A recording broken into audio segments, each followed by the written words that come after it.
In today's video, I'm going to teach you how to use paths in Zapier to improve your Zaps with conditional logic.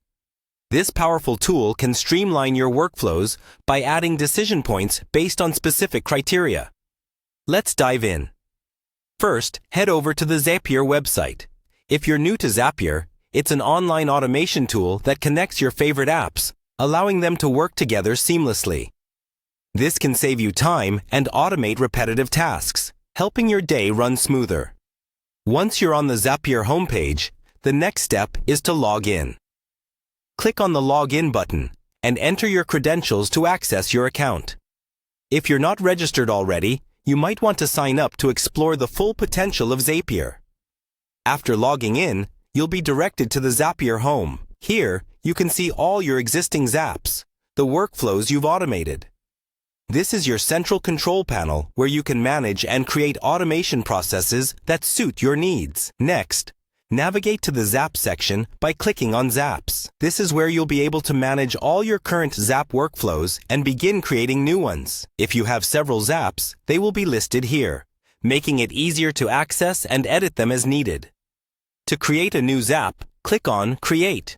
This option is generally found on the dashboard and is quite intuitive to follow. The interface will guide you through setting up a new workflow by connecting different apps and services together. Once you've initiated the Zap creation process, you'll need to add steps. Click on Add Steps to further define what actions your Zap should perform. Here, you have the flexibility to design a path that best fits the unique requirements of your workflow. Now, search for paths.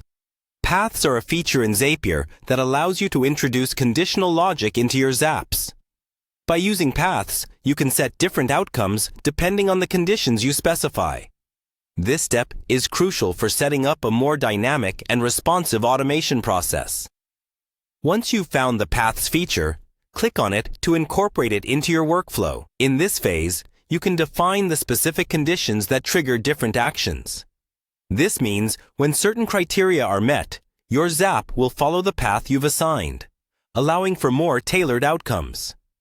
By leveraging paths in Zapier, you're not just automating tasks. You're creating a flexible automation system that adapts to different scenarios. This advanced tool will enable you to optimize your workflows, making your operations more efficient and responsive to changes. And there you have it, a streamlined approach to utilizing paths in Zapier. I hope this guide helps you enhance your automation strategies. Thank you for watching, and happy automating!